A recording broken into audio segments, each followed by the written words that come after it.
My name is Michelle Habig and I'm an advanced driving instructor for Jaguar Land Rover South Africa. In this tutorial, we will be showing you how to change a tyre in style, and this is your SHENation lifestyle tutorial. Everyone's been in a situation where they've either had a flat tyre or seen somebody on the side of the road with a flat tyre. It is so important for a lady to know how to change her tyre. Fortunately for us, changing a tyre is a pretty easy task to do, as long as you're willing to put in a little bit of effort. If you find yourself in a situation where you get a flat tyre and you're in a very unsafe area and it's not well lit, make your way to the closest filling station or a place of safety where you can get some assistance.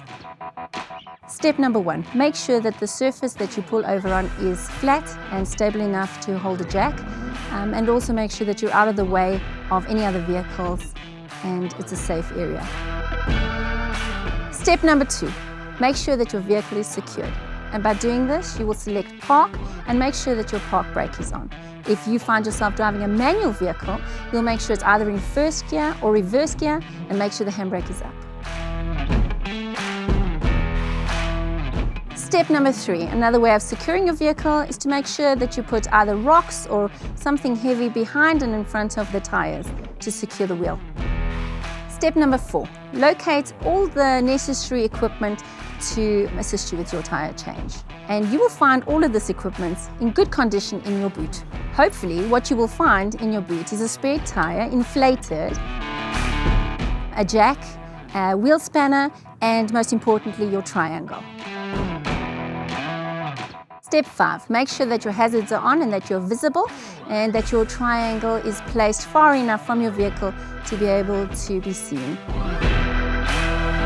Step number 6, place your jack under the vehicle on the metal frame, and if you're jacking up the rear tyre, make sure that it's in front of the rear tyre, and if you're jacking up the front tyre, then make sure it's just behind the front tyre in the groove designed for the jack, making sure that it's supporting the vehicle and not lifting the vehicle.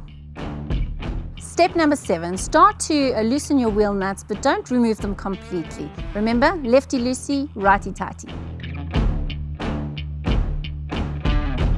Step number 8, start to jack your vehicle up to a point where the wheel is off of the ground.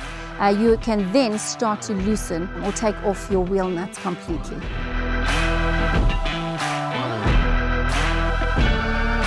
Side note, make sure that if you do have a lock nut, make sure you know where it is and secure it safely or put it away safely so that you know where it is and that is irreplaceable really. Step number 9, remove the flat tyre.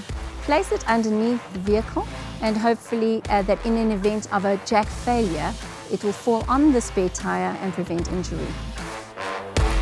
Step number 10, time to put the spare tyre on the hub, lining up the rim with the wheel bolts and then securing them with the nuts.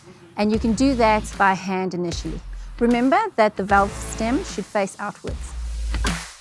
Step number 11, once you have secured the bolts by hand, you can now lower the vehicle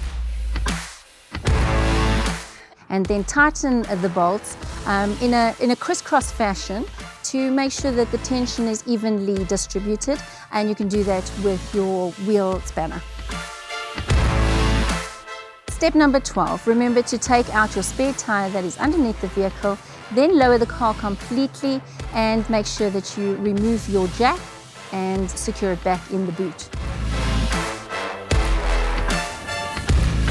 Step number 13, one last check on those wheel nuts with the wheel spanner, make sure it's nice and tight and then place it back in the boot.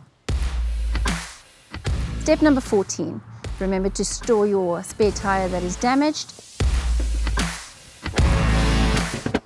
And step number 15, don't forget your triangle. So guys, just remember, no faster than 80 k's an hour on that little Mario biscuit, and most importantly, go and make sure that you have your tyre repaired, because before you know it, you might have to be changing that tyre again.